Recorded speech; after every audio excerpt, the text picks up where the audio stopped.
Chapter 641, A Well Mouth That Humans Can't Pass. Nina was a pirate who had risen up the ranks. Often she might be easily irritated, but she was very experienced at handling matters. She was a rather reliable person. After some thought, she gave a description in a serious manner.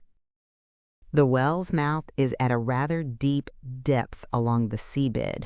I need enough time to adjust myself before I can acclimatize to the temperature and pressure of the area. That's why it took so much time to get there. It isn't easily discovered, but the remnant steel buildings are indeed rather obvious. I found them once I got acclimatized. They've already completely collapsed or rotted. There's no way to imagine what they originally looked like. However, I could tell that they definitely spanned across a great distance in the past. It's just shrunken by a great deal now. When Nina said this, she chuckled and scanned all the men around her. A real female pirate is indeed different. Klein sighed from the bottom of his heart.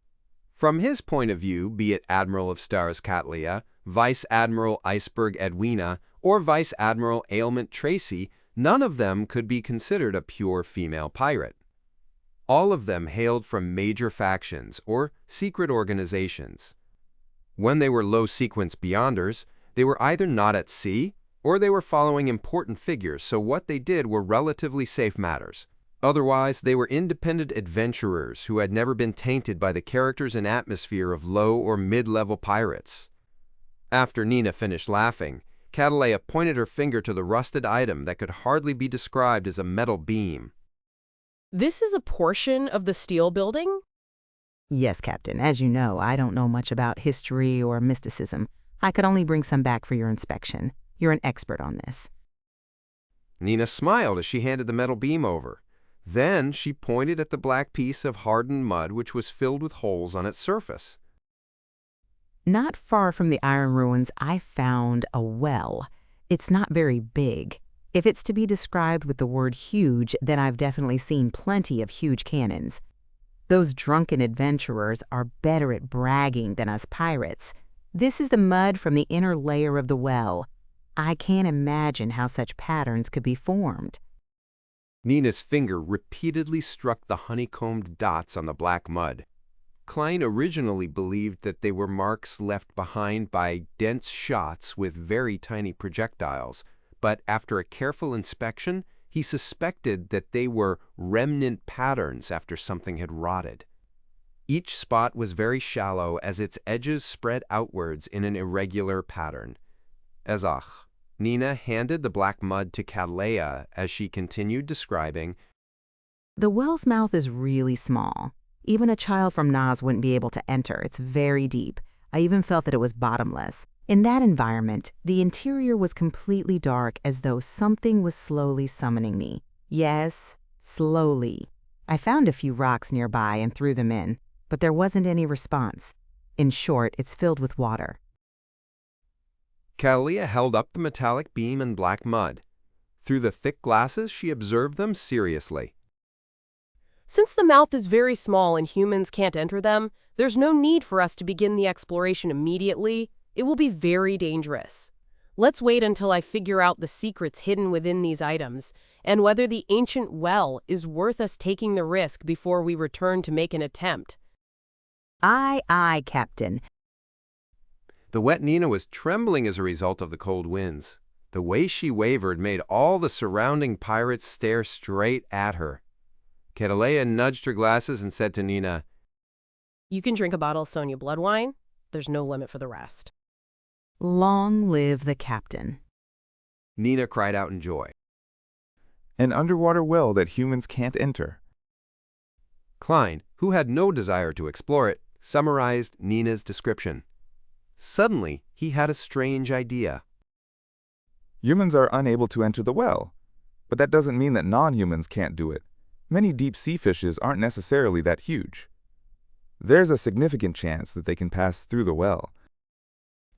As the sea god, he had the means to make marine creatures do his bidding while wielding the scepter. There's no rush. Let's see if Ma'am Hermit is able to figure out anything from these two objects. I'll consider whether I'll explore it on the return trip. Otherwise, I might attract some exaggerated danger. there's still not enough information regarding this. There's no way to do any divination. As his thoughts wandered, Klein's expression remained deadpan. At that moment, Catalia shot him a glance out of curiosity. Then she retracted her gaze without leaving any traces. Why did she suddenly look at me? She was seeing what I was doing. It's impossible for her to know that I possess the sea god's scepter and can make marine creatures do my bidding. That's not right. She knows, but she only knows that Mr. Fool wields Calvetua's godhood scepter, not the world, unless she has figured out that the world is the fool. But that's even more impossible. Even Mr. Hanged Man is still stuck at the concept that the world is a blessed. She hasn't even realized this point. Viewing this from a different point of view, I'll consider it from Admiral of Stars' angle. She's someone being pursued by knowledge, and she's a follower of Queen Mystic. She's loyal to the Moses ascetic order, and she has roamed the sea for years. She has plenty of knowledge and experience, so it wouldn't be odd that she knows that the sea god domain possesses the beyonder power to control marine creatures. Therefore, after realizing that humans are unable to pass through the ancient well, she naturally made the connection with the scepter in Mr. Fool's hand. Does she plan on requesting for help in the future? She looked at me to figure out if the world has also grasped the corresponding information or have similar ideas. Many ideas went through Klein's mind. With the powers of Clown, he forcefully maintained his indifferent expression. He didn't react abnormally in any way. As Nina was about to draw the Sonia blood wine, Klein pressed down his hat and returned to the cabin. Just as he was about to approach the door, a figure surfaced in his mind suddenly. In a room in the cabin's upper level, the windows were tightly shut and the curtains were drawn. There were a pair of blurry eyes hidden behind them, silently watching the crowd on the deck, as well as Gehrman Sparrow. Who is it? Klein didn't stop. His body didn't show any hesitation as he entered the cabin normally, as though nothing had happened. At 3 in the afternoon, the bright but not scorching sunlight shone into the garden adjacent to Stone University. Michel Duth was already a senior associate professor by 40. He was wearing a long tailcoat and a beautiful bow tie as he waited by the door. Yesterday evening he received a letter. The sender was from the attendant of the richest aristocratic family in Eastchester County, the Hall family. The person who wrote the letter was the daughter of a member of Parliament from the House of Lords, who wielded immense influence. She was Miss Audrey Hall, who was deemed to be the most stunning gem in Backland. This noble lady had mentioned in the letter that she had learned from a gathering that Mr. Michel Duth was an outstanding collector and an aficionado of this domain. She had a great desire in paying a visit. Michel Duth didn't have any reason to refuse. Soon, a classic carriage with a family emblem arrived at the door. 2 servants, who had been instructed to open the outer gates made of iron railings, led the carriage around the garden and arrived in front of the house. A housekeeper was the first to alight, followed by guards and maidservants. Following that, a hand wearing a long white gauzed glove was extended outside. With the help of the maidservants, Audrey elegantly stepped onto the carpet which Michel had paved. Michel was first taken aback before his eyes lit up. He felt as though the flowers in the garden had instantly faded. He took 2 steps forward and took off his hat to bow. Welcome, my honorable lady. Your visit is an honor for me and my family. Audrey took off the veiled hat and passed it to her maidservant before exchanging a few pleasantries. Then, she followed Michel Duth into the living room and entered the collector's room on the first floor. Here, Michel finally found his confidence as the master of the house. He began pointing at his collection and providing an introduction from the left. This is a helmet that appeared in the White Rose War. After lots of research, it can be determined that the owner is a member of the Sauron family. Back then, they were still considered royalty. The golden helmet had an intricate design. There were avian and flying wings that adorned it, and the visor was formed from pieces of golden scales. My ancestor obtained his first aristocratic title in that war. Audrey replied with piqued interest. She had already adjusted her mental state ahead of time. She was to appear as though she was really here to tour the collections. The failure of the 20-year war had caused the kingdom to suffer years of humiliation, but it also carved out several heroes. Michele resorted to flattery. The White Rose War happened after the 20-Year War and before the Battle of the Violated Oath. There, Lowen defeated Intis and became strong again. Michele continued introducing his collection as Audrey solemnly listened, raising questions from time to time as she conversed with him. Finally, Michele's finger pointed towards a notebook with a black cover. This belonged to a knight stationed on Sonia Island in the 20-Year War. This knight's name has already vanished in the long rivers of history. This notebook is the only proof of his existence. He once stood fast until the very last moment on Sonia Island. This notebook is not only a first-hand account for the research of that portion of history, but it also hides certain problems. The knight's grammar has many uncommon habits. This might be a clue to aid us in determining his exact identity. Audrey instinctively believed that the notebook was her target. Hence, she only leaned in a little. Indeed, the black cover had unobvious patterns. Together, they outlined an abstract image of a dragon. From Michelle's tone and minute expressions, his interest is focused on the content and not the item itself. He doesn't particularly treasure it. I have a high chance of purchasing it. Audrey calmly made a judgment as she turned her head. She then smiled at Michele Duth and said, What are the uncommon habits exactly? Enjoys using short sentences, very simple and short ones. Michele described in a flaunting tone. Audrey was always a good listener. She looked at him with a smile as she listened with focused attention. This made Michele speak more. As she listened, she suddenly felt that the knight's grammatical habits were somewhat familiar. That is. Audrey's eyes darted around slightly as she quickly remembered the source of the familiarity. This was a grammatical habit of Dragonese which she had diligently mastered. Chapter 642, Killing 3 Birds with 1 Stone. A knight who knows Dragonese and even used it in the critical stage of his growth. It's no wonder that the psychology alchemists wished to obtain the notebook he left behind. Audrey was enlightened as she stopped her wandering thoughts. She happily and seriously discussed the problem that stemmed from such grammatical habits with Michele Duth. Soon, they concluded the discussion over the notebook as Michele began introducing the other items. Time passed as the tour slowly came to an end. Audrey had planned on raising her request of purchasing the notebook to their next meeting in order to make her goal less obvious. However, in a friendly atmosphere and with the naturalness of their conversation, she sharply sensed that it was an opportunity. Hence, with the powers of lie, she made her cheeks blush red.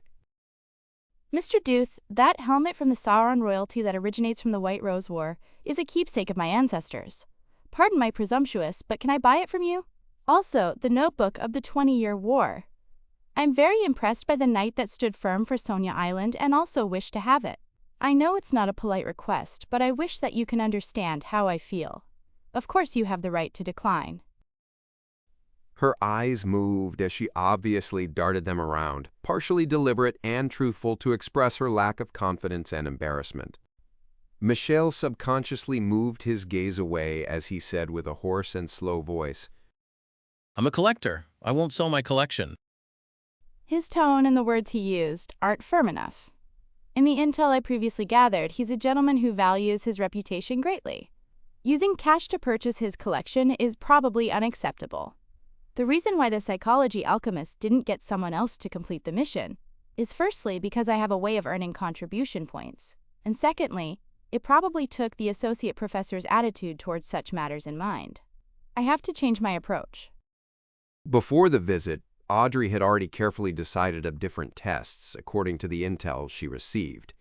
After some thought, she changed topics. Mr. Duth, I heard that you're requesting Stone University to build an ancient relic research center? Michele looked at Audrey and answered frankly. Yes, that has been my goal for the past few years. Audrey smiled faintly and said, I'm very interested in the research in this area. I also feel a deep respect for you and hope to see your wish fulfilled. Well, I'm planning on donating 1,000 pounds, a nearby piece of land spanning 2,000 areas, and a manor with rather good returns to the faculty you are from at Stone University. I hope to have a non-profit basic relic search and preservation foundation set up. I know it's not a lot, but I will drum up support from the ladies and gentlemen I know in order to get them to make a certain amount of contributions. Mr. Duth, I think you're the most professional relic collector and researcher I know. I'm wondering if you're willing to be the person in charge of this nonprofit foundation. 2,000 heirs of land near the university. That's worth about £6,000. Together with the manor and the cash, Miss Audrey would be donating nearly £10,000. With such a nonprofit relic search and preservation foundation, the difficulties I would encounter to get my research grants approved would be drastically lowered. Michel paused for a few seconds before revealing a sincere smile. He bowed solemnly and said, My honorable lady, the importance you place on academia has left me touched. Its glow is enough to match your beauty and upbringing. I believe I have no reason to reject your invitation. I've already recorded the contents of the notebook. I will send it and the helmet to your residence tonight. Treat it as a gift from a sincere friend. Success. Audrey was delighted as she wished to praise herself. However, she appeared reserved and indifferent. She didn't do anything that was improper. He won, she said earnestly. It's my honor. Although the two items were definitely not worth £10,000, it wouldn't result in any loss on her part. In her plans, this suggestion contained 3 important goals which yielded 3 returns. The first goal was naturally to obtain the item and complete the mission. She would then successfully obtain the hypnotist potion formula from the psychology alchemists. The second goal was to enhance her prestige, standing, and image via donating to academic research and the preservation of ancient relics. This was something most nobles and tycoons needed to do. Even if the donation wasn't today, Audrey would have to donate £3,000 or more to the various charitable organizations. Therefore, she believed that her father, Earl Hall, wouldn't stop her from doing this with a few of her properties. The third goal was that by having a foundation that focused on the search and preservation of ancient relics, it made it easier for her to come into contact with historical records or mysterious items of value. Audrey didn't need to personally do anything. All she needed to do was sit at home to receive items that might be beneficial to her. It was equivalent to using £10,000 to produce even more money to establish her own faction. Of course, if Michel Doth hadn't accepted this exchange, then she had other plans. The kingdom's Higher Education Commission had someone from the Hall family, as well as noble friends she knew. As long as the associate professor had anything he needed, she was certain that she had the means to satisfy him. However, Audrey didn't like such methods. She had a nagging feeling that it was shady and would harm the public interest. After discussing the matter, Audrey stayed for a little longer and chatted idly for about 15 minutes. It made the wrapping up process not as sharp and abrupt. Following that, she first left Michelle's house and rode her carriage back to the Hall family's villa in Stone City. Past 8 in the evening, she received the Sauron royalty's helmet and the notebook from the 20-Year War. Audrey wore a pair of white silk gloves and sat before her desk with piqued interest. She placed the helmet to the side as she began flipping through the content in the notebook. She discovered that the records were sparse. The early records indicated how the knight who was stationed in the ancient elven island had learned how to brew Sonia blood wine, how he chased after women, how he spent the boring days. In the later records, it entered the period of the 20-Year War. It mainly included his cursing of the people of Faesac, his grumbling about his companions, and the consideration towards his plans to stand fast. It also included the end of how the Sonia Island was first lost. Apart from the grammatical habits being similar to Dragonese, there aren't any serious problems, nor can I find any hidden clues. Audrey frowned as she closed the notebook. She had used methods derived from mysticism to do her checks, but they were to no avail. This made her unwilling to waste time as she planned to turn it in to the psychology alchemists. As her thoughts raced, she suddenly had a new idea.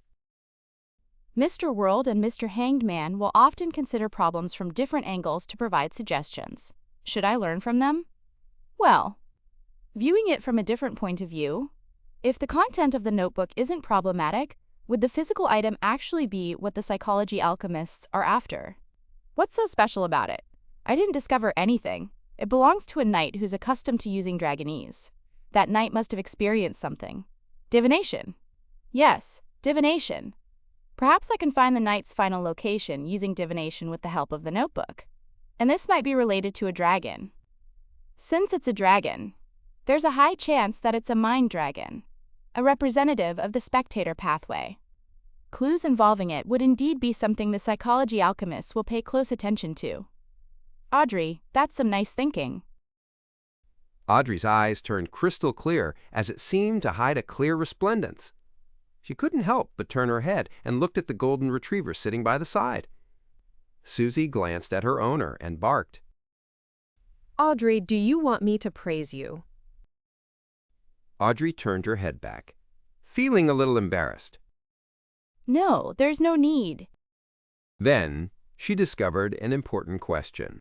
She wasn't able to divine things herself, or it could be said that the revelation that she received from divination would be highly inaccurate. There's no way to confirm it. No, I can seek Mr. Fool's help. A secret deed ritual? It can only be performed on my body and not towards an external object. Artificial sleepwalking? It's similar to secret deed rituals, so it wouldn't do as well. Sacrifice it to Mr. Fool and get him to do the divination before bestowing it back to me? No, that won't work. It will appear rather disrespectful. He isn't my father or teacher, but a real god. Using such a method is way too casual and somewhat sacrilegious. Audrey's thoughts slowly went from Mr. Fool to divination. Although she was rather incapable of divination, she had a certain level of understanding in the corresponding knowledge. She soon locked on to a particular method of divination. It was to seek the help of a third-party strength, an unknown or mysterious existence, via a certain ritual. The most classic example of such a method was magic mirror divination. Yes, it's indeed very dangerous, but the danger stems from the possibility that the target is filled with malice, or one that can cause a person to break down immediately. But I don't have such worries. I can seek Mr. Fool's help. Audrey blinked and held down her agitation as she said to the golden retriever, Susie, guard the door outside. I will use a mysticism method to study this notebook. Susie asked, puzzled. Didn't you use them before? She's getting harder to fool. Audrey's eyes darted around as she said confidently, I plan on using magic mirror divination. Don't worry, I'll make the plea to a safe existence. Susie determined that Audrey was speaking the truth. She took a few steps before turning around to exhort her. Audrey, you need to be careful about being possessed by a mysterious existence. Audrey replied without feeling worried at all. I know. From her point of view, if Mr. Fool really wanted to do something to her, he had countless opportunities in the past. There was no reason for him to wait until this day.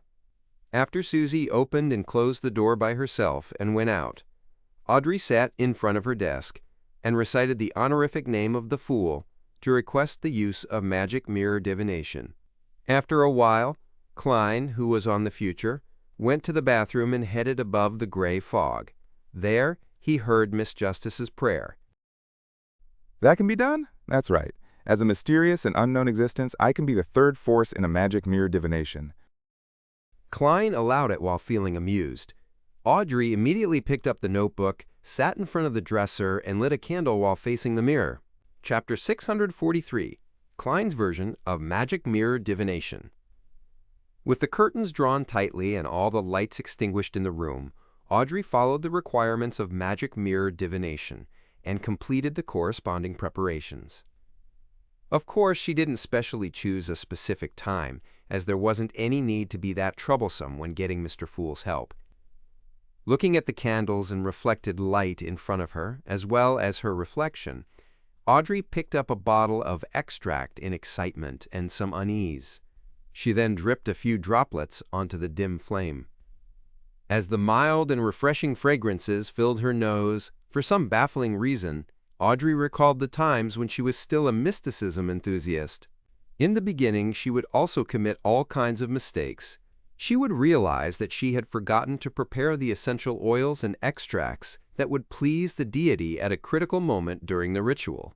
All she could do was make do with perfume, and her attempts, no doubt, failed. In fact, according to the information which Mr. Fool shared, he would similarly respond even if I had used my perfume. Audrey exhaled slightly and, using cogitation, calmed herself down. She knew that her uncontrolled thoughts weren't ordinary behavior coming from her. The tiny bit of anticipation and nervousness had been magnified by lie. After making sure she was in an optimal state of mind, Audrey clasped her hands and pressed them to her mouth and nose as if in prayer. She sincerely chanted softly, The fool that doesn't belong to this era, the mysterious ruler above the gray fog, the king of yellow and black who wields good luck. The secret incantation gently echoed 7 times as Audrey felt the surrounding darkness had the inclusion of something which was somewhat indescribable. It was like an undercurrent hidden beneath the water surface. Looking up, Audrey reached out her right hand and passed it through the still candle flame and stroked the mirror's surface from top to bottom. At this point, the magic mirror divination was basically done.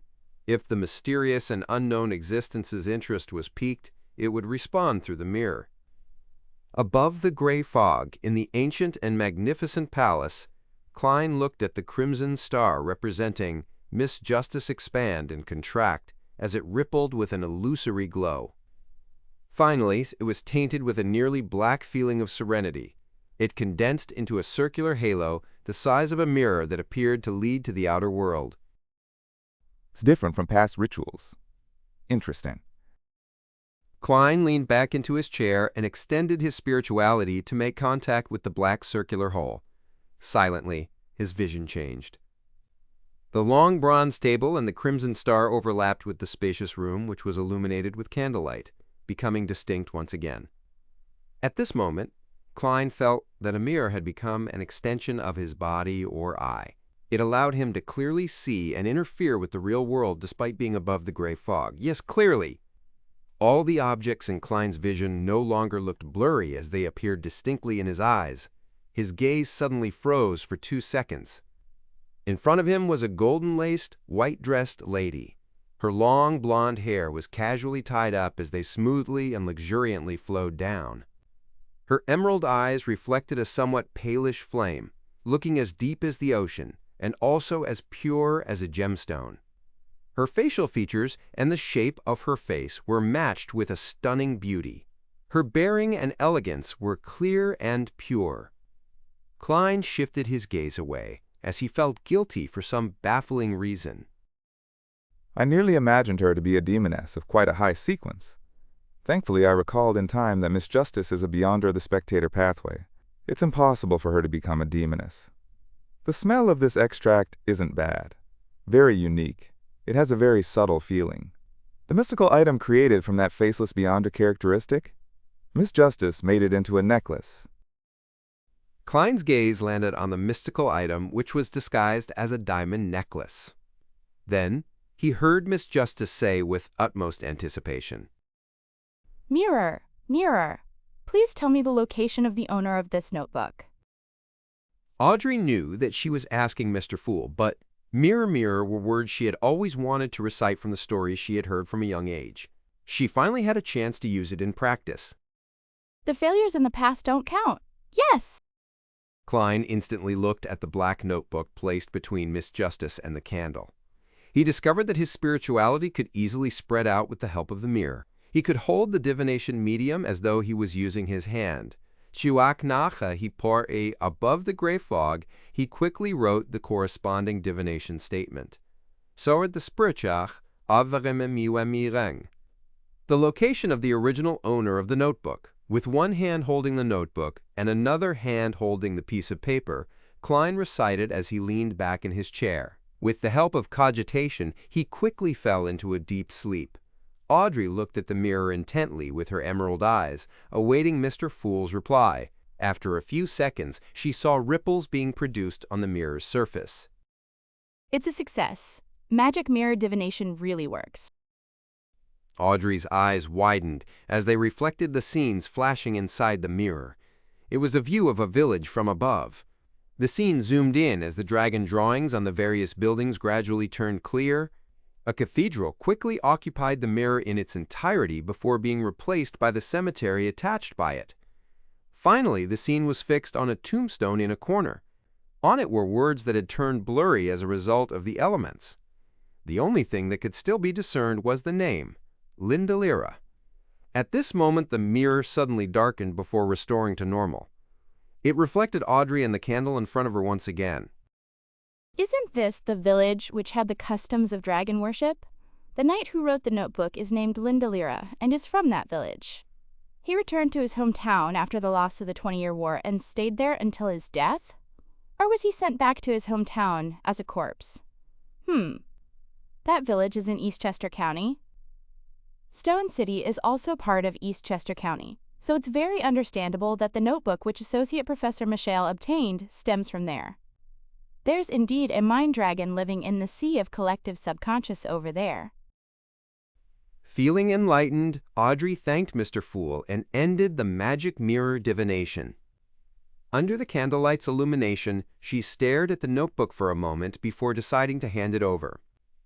She wanted to know what the psychology alchemists would divine or figure out. At the very least, the present me lacks the strength to come into contact with that mind dragon. That's all I can do. Besides, even if the psychology alchemists really discover anything and benefits from it, once I slowly rise up the ranks in the organization, some of that will belong to me. Audrey's mood very quickly turned positive once again. Above the gray fog, Klein wrapped the corner of the long bronze table. With Miss Justice's description, he made his judgment. The notebook in the village had something to do with a dragon, and dragons often implied treasure. What a pity. Miss Justice's strength is lacking. Otherwise, I would have encouraged her to explore it and pray to the sea god if something happens while I provide support to her via various means. Yes, it's too dangerous for her. It can only be set aside for now. If the psychology alchemist didn't discover anything, perhaps we can attempt it in the future. Klein suppressed his regret as he recalled the experience of the magic mirror divination. This kind of divination is extremely advantageous for the third party. There's almost no price to be paid to connect to the real world. If I so wished, I could have torn out of the mirror in my spirit body form, but to the user, it's indeed dangerous. They will appear under the sights of an unknown existence without any protection. From there, they can be possessed, controlled, cursed, and corrupted. Klein sighed from the bottom of his heart. He wasn't worried that Miss Justice would abuse magic mirror divination, as she had the best and safest target to pray to. There was no need for her to seek anyone else. And that would be me. Klein retracted his finger and sat at the end of the long bronze table and waited in silence for 20 to 30 seconds. Soon, he returned to the real world. He didn't stay too long since he was on the future. There was someone watching him from the dark. After leaving the bathroom and putting away Isaac's copper whistle and Willow Septon's paper crane, Klein glanced at the crimson moon which had been shrouded by clouds as he pondered silently for a moment. He put on his half-top hat, pulled open the door, and went into the corridor. After taking a few steps forward, Klein deliberately slowed his footsteps and glanced at the first room on the left through the corner of his eye. Based on his judgment, the mysterious pair of eyes that were silently observing him and the deck during the day was in that room. Klein walked slower and slower as he nearly stopped in front of the door. He didn't hide the extension of his left palm as he reached for the handle when scenes naturally surfaced in his mind. Not far behind the door was a clothes rack with nothing hanging on it. Faint starlight scattered across the clean floorboards. There was a sense of solitude and serenity that lacked the aura of humans. The windows had opened at some point in time as the sea breeze blew in from the outside, lifting the curtains, which weren't too heavy. There's no one there? Klein had planned on probing the area, but he immediately retracted his left palm and walked towards the stairs as though nothing had happened. When he arrived on the deck and was taking in the cold night breeze, Klein strolled on the starboard with a cold and casual expression as though his main goal was to come out for a stroll. Suddenly, he saw a man sitting ahead of him. The man was wearing dungarees and a white shirt. Frankly? Klein didn't stop as he approached. The man sensed something as he turned his body halfway around to look at the person approaching. He was none other than poison expert Frank Lee, but he no longer wore a smile. Streaming down the corner of his mouth was blood-red liquid. Klein pricked up his brows without saying a word. Frank Lee suddenly raised his hands and grabbed a silver-scaled fish that wasn't struggling. "I like gal." He said in depression, It failed. Their lifespan is shorter than I imagined. It's impossible to breed them, even if they are planted in the ground. As he spoke, he raised the silver-scaled fish in his right hand and bit down on it. That's good. Otherwise, I'm really afraid of the kind of abominations you would create. So you are drowning your sorrows with alcohol, no? Fish? Klein silently heaved a sigh of relief. Chapter 644. Laughter. Klein couldn't go against his own wishes to console Frank Lee, nor could he bring himself to tell Frank Lee that not being able to breed red wine fish was a good thing. All he could do was pretend that this was a trivial problem and not provide a response. He walked 2 steps diagonally and circled around the starboard before looking far into the undulating sea. By then, the clouds high in the sky had thinned. The crimson moon's moonlight brightened up the rather dark night. In such an environment, Klein could see the nearby scenery. There were dark clouds that hung low, and he discovered a hurricane swishing back and forth, encompassing an unknown swath of sea. Under the illumination of the silver lightning, fine rain danced amidst the wind, forming a scene that resembled the dawn of the apocalypse. Such a terrifying disaster was only a few nautical miles or even shorter from the future, but the future didn't seem affected. Only the wind had become a little stronger. This is the meaning of a safe sea route to advance by the side of a storm. Without a good navigator, just traveling normally might push the ship into a disaster. Klein turned his head to look where the ship was heading. He saw a little illumination and fog being emanated. The visibility was extremely low, and using just the naked eye was very difficult to discern if they were in a dangerous or safe zone. Such situations weren't obvious west of Orovy Island, but here it was common once they took the secret sea route. Nabai forsi och, teidocus veri, shetedocus ver. Klein was just about to retract his gaze when he saw a black, massive object seemingly hiding in the periphery of the storm. A sea monster? He suddenly recalled some of the rumors he had heard at the different bars he had been to.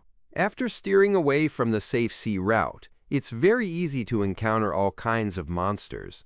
Some of them are behemoths and possess intense offensive power. Once they surfaced from the sea, they could finish it in one mouthful. The future didn't stop advancing. Before long, it closed the gap between it and the gloomy but massive object. Klein finally managed to discern the entity's appearance and discovered that it wasn't a sea monster, but a gigantic sailboat, which was even larger than the future. The sailboat was nearly 200 meters long. With its bow and stern raised high, it appeared like a crescent. Its surface was black. The cannons were arranged in 3 rows in an untidy manner on the side of the ship. There was order from top to bottom. Apart from the mast, the portions that extended out of the deck was similarly tall and massive. It was at least equivalent to a 5-story building.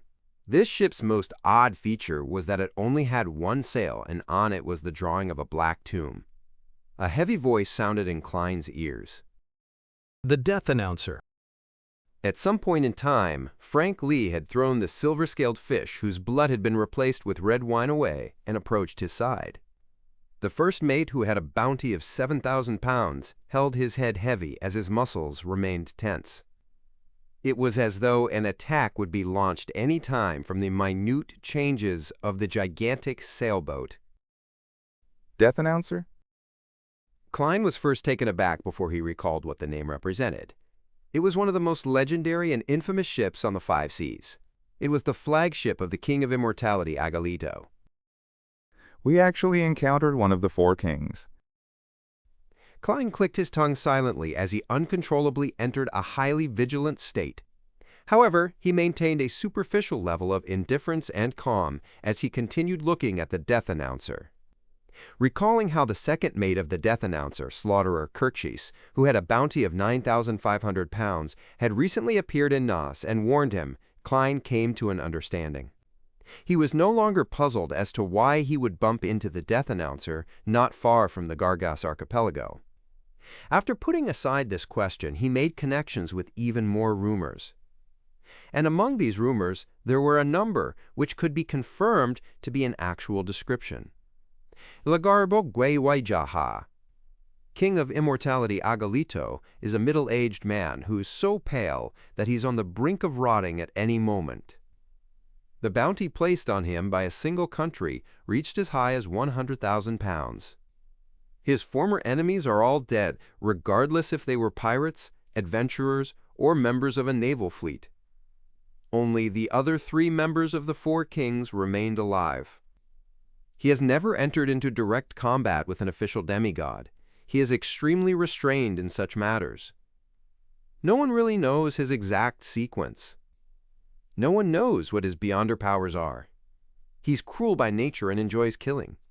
He can launch an attack on any person or any ship at random. Mathis. He liked to find excuses to rip apart promises. Other than his nickname as the King of Immortality, he was often nicknamed the Untrustworthy. Thankfully, I'm on the future. The King of Immortality will likely give Admiral of Stars a free pass. After all, she's one of the 7 pirate admirals. No, the 4 kings and the pirate admirals can cooperate or be at odds normally, apart from the pirate convention organized by the King of the 5 Seas. With the King of Immortality's character, he might not leave any chance of survival. Just as this thought flashed in Klein's mind, he heard a deep, rumbling horn. Whoosh! The sailors who were resting in the cabin jolted awake immediately. Without wearing their clothes, they ran to the different cannons on deck to make preparations to do battle. The future instantly went from a peaceful state to a combative one. Klein turned his head and looked up. He saw that the captain's windows were already open. Catalia wore the usual black dress as she stood there and observed the death announcer. She wasn't wearing the thick glasses, and her pitch-black eyes were tainted with some purple, making them mysterious and deep. Indeed, she's also worried about a sudden attack from the King of Immortality. Klein retracted his gaze and looked at the death announcer, which had its tail raised up. At this moment, the 2 ships had just passed each other by. The pirates could see their counterparts on the other ship. Similarly, those pirates were also looking over. They maintained a silence resembling that of a statue, as though they had 0 emotional fluctuations, brandishing their knives and blowing at the guns. They were being extremely provocative. At that moment, just a matchstick was enough to trigger the tense nerves and begin a war. Finally, the death announcer didn't take any actions. It continued silently anchored on the spot, watching the future pass it by before it distanced itself. Phew! At Klein's side, Frankly didn't conceal his exhalation. He produced a smile and said to Klein, There has always been many rumors about the King of Immortality's strength. Others say that he's really a demigod, while others say that he's only a Sequence 5. He is able to reach the level of a Sequence 4 thanks to the death announcer, but regardless, he has lived long enough. Tell me, do you think crossbreeding him and my fishes would enhance their survivability? Frank suddenly had an idea. First, you need to capture the King of Immortality. Otherwise, make him interested in your fish. Klein lampooned before calmly saying, You can discuss it with him. Frankly was taken aback as he sighed, depressed. He won't agree to it. He will plant me into the soil. Just as he said that, the death announcer, which had opened a gap with the future, suddenly turned its sails. A shrill laughter which was filled with malice sounded from several hundred meters away as it blanketed the future. Ha ha ha! Ha ha ha! The laughter resounded constantly. It switched from being hoarse to chaotic, sounding like ravings or singing at times. The sailors on deck fell to the ground one after another as they tried hard to cover their ears, but all they could do was struggle in pain. A number of Beyonders began to produce fish scales on their bodies. Chate, Metalasili, Klein was similarly affected. He felt that his brain was instantly injected with all kinds of thoughts. There were the good, the bad, the bright, and the dark. There were abnormally disordered, as they combined with the constantly changing laughter to produce a swelling feeling that could burst one's brain. Klein's facial expression distorted slightly as inconspicuous flesh tendrils began to start wriggling under his skin. If he hadn't experienced the true creator's ravings and Mr. Door's cry for help, or suffer similar torment when he passed the gray fog each time, giving him a certain level of resistance, Klein would definitely be like poison expert Frank Lee, pressing his head, kneeling down with a ferocious expression to resist the pain brought from the terrifying laughter. Klein noticed that some short orange hair was growing from Frank's face, making him seem to transform into a bear. At that moment, the symbols and magical labels on the future's walls, deck, and mast lit up. They became like a resplendent sea of stars in a moonless night.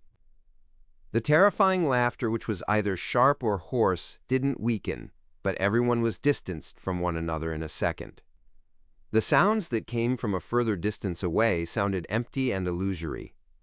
Klein's swelling head instantly received reprieve as he used the rest of his strength to look up. Behind the opened windows in the captain's cabin, the Admiral of Stars' face had additional traces of gloominess, and they looked like they would crack apart at any moment, producing horrible items.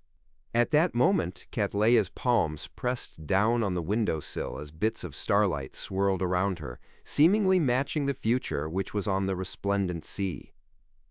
Whoosh! A squall stirred for no reason as the ship began its own adjustment. Despite the future having so many of its sailors down, it sped up instead of slowing down. It quickly opened up a gap from the death announcer. Klein looked at the room with the mysterious pair of eyes that observed the deck, and he discovered that the windows were rattling from the strong winds without any signs of abnormalities. Whoosh! Amidst the strong winds, starlight descended to form a swath of floating ice as they dragged the future into a rapid flight. Finally, the death announcer vanished behind it. The terrifying laughter which could make a person lose control or go mad turned more illusory and distant. Frank Lee lowered his hands and panted before barely recovering. Many of the sailors on the deck were still tumbling about and struggling in extreme pain, but their condition didn't worsen.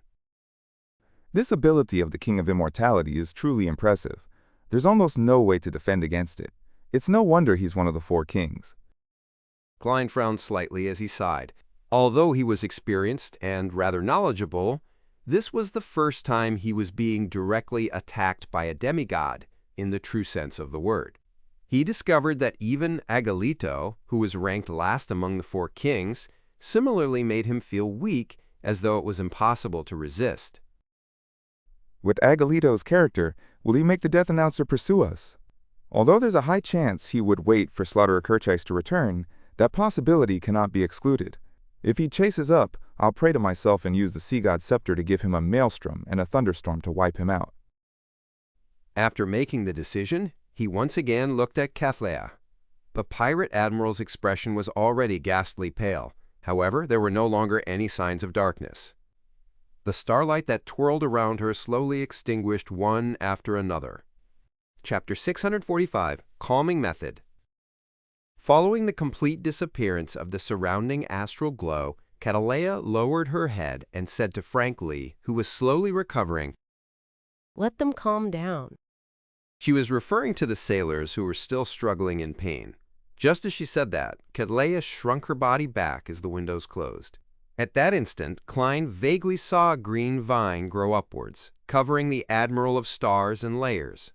As he didn't sense any danger or wickedness, he intuitively believed that it was a method in mysticism which Ma'am Hermit used to treat her injuries and recover her energy.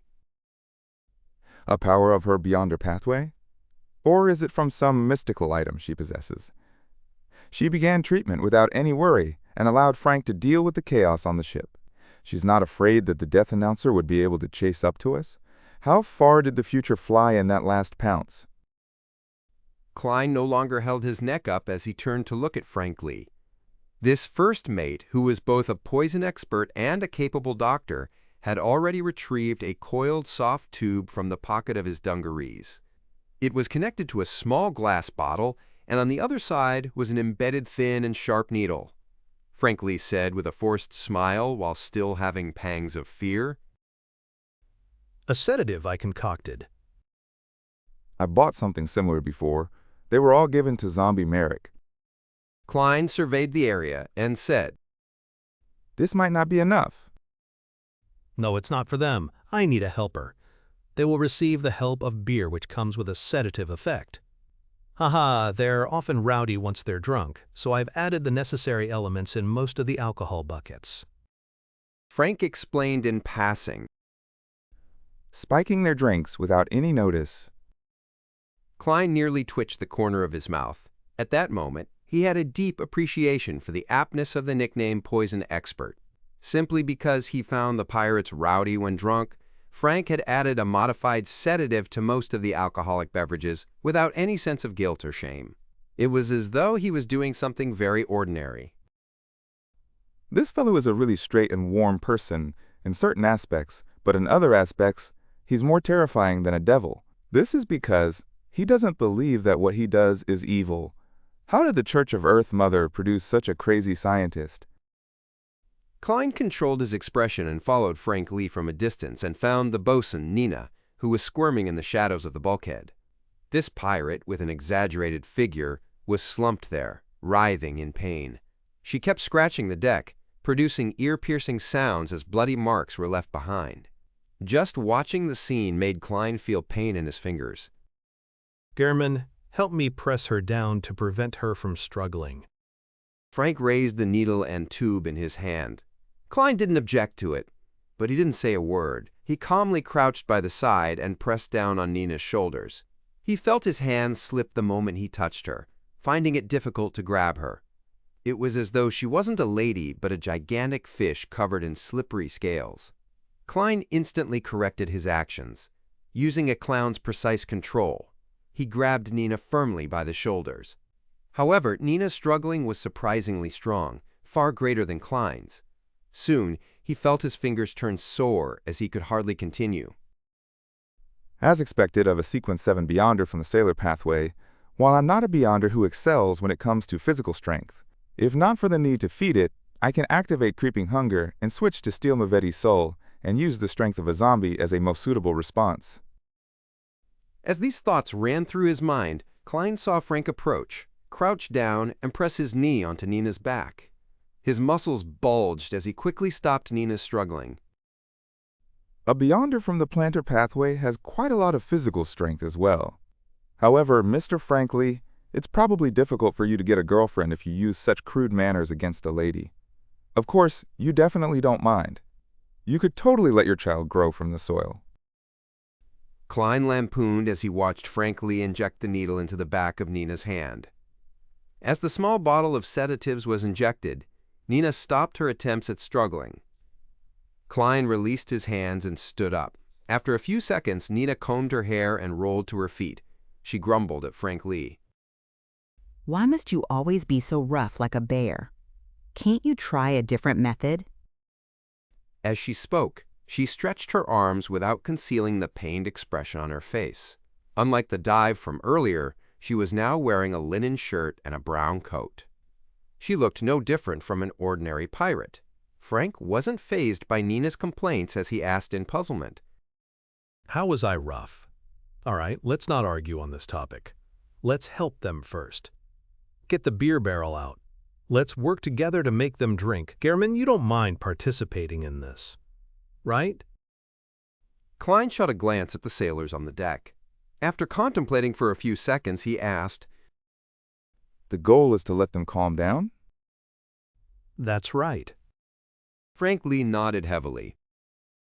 Can I just knock them unconscious?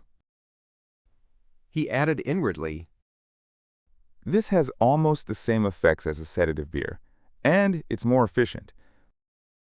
Nina turned her head in surprise and was momentarily stunned, speechless. Frank Lee thought seriously for a moment. Okay. All right. Klein walked to a cutlass he had long noticed, picked it up, and used the dull edge to strike it at its owner. Bang! Through his precise control, the pirate, who was rolling in pain, calmed down and fell unconscious. Nina's expression froze for a second before she recovered. She then slowed down when passing by Klein. She suppressed her laughter as she said, I've heard rumors of you, but I never expected you to be more exaggerated than the rumors. Usually, it should be the opposite. Yes, your thoughts are very, very special, completely different from others, and they're closer to those of Frank's. This is probably why he's able to treat you as a friend in such a short time. No, there are differences among lunatics. Garamond Sparrow hasn't reached the level of Frank yet. Klein observed silently and gave such a reply inwardly. He ignored Nina and held the cutlass and walked across the deck, knocking the sailors unconscious and waiting for them to wake up naturally. Frank wished to do the same, but he gave up his rash thoughts when he was asked by Nina if he could guarantee that he only knocked them unconscious instead of killing them. He entered the cabin and brought out a beer barrel and acted according to his original plan. Bam! Bam! Bam! Klein struck as he walked all the way to the bow. At this moment, an elder in his 50s with a pointed bonnet had gradually come round. When he saw the cold and crazy adventurer approach, he hurriedly tried to stand up and blurted out, No, I don't need it. I'm already fine. I'm fine. There's no need to explain. It's very clear. Klein held back his amusement and turned for the bow. At this moment, the elder introduced himself. I'm the navigator of the future, Audiobook. Navigator? Klein turned his head and discovered several books dropped around Audiobook. They were either spread on the ground face up or down, flat or sideways. Haha, I fell from above and brought them with me. They nearly went mad. Audiobook explained. Klein shifted his gaze towards his eyes and discovered the colors of the deep sea in his blue eyes. It's not the pair of eyes that were observing me in the day, but this feeling is somewhat similar to the Admiral of Stars. They are of the same pathway? Klein retracted his gaze and watched Nina and Frank Lee calm the other sailors. Just as he was about to look back to see if the death announcer had continued its pursuit, Audiobook suddenly shouted, Be careful! Whoosh! A huge wave struck the bow, causing the future to shake vigorously. If not for his balancing ability as a clown, Klein would have fallen like Frank. And when the huge spray pattered down like rain, it drenched his half-top hat and double-breasted frock coat. There should be a steam iron here, right? The act of a crazy adventurer washing his clothes doesn't violate his persona. It's weird if he doesn't wash his clothes. I should have worn clothes in the style of the Rorstad archipelago natives. At that instant, Klein felt a series of heartache. He saw a storm ahead with huge waves coming one after another as they surged high up like mountains. He could sense the crazy winds and the rumbling thunder. We've come to the boundaries of the safe sea routes. The flight from just now might have allowed us to lose the death announcer's tail, but it has also diverted the ship from its path. Klein watched as Audiobook, Nina, and Frank, as well as bloodless Heath Doyle, who had appeared at some point in time, wake up the sailors as they took their places. They frantically and busily began to steer the future. Through their hard work, the future changed directions in time, and tore through the gigantic waves, and dodged the bolts of lightning before returning to the safe sea route. After everything calmed down, Klein released the charm from the sea god domain and breathed a sigh of relief. Looking back, he saw no signs of the death announcer's pursuit. He finally eased up and found that there was nothing calm about the night. After surveying the area and seeing the pirates rub their heads or gasp for breath, looking exhausted and on the brink of collapse, Klein left the deck, feeling a slight guilty conscience. He walked to the cabin and sighed inwardly. We just left the Gargas archipelago recently, and the ship was nearly destroyed. The search for mermaids really doesn't seem simple. Following the staircase to the upper level, Klein walked past the captain's cabin and slowed down. He observed for a moment and saw green leaves covering the crack in the door. Everything was isolated. He shifted his gaze and returned to his room.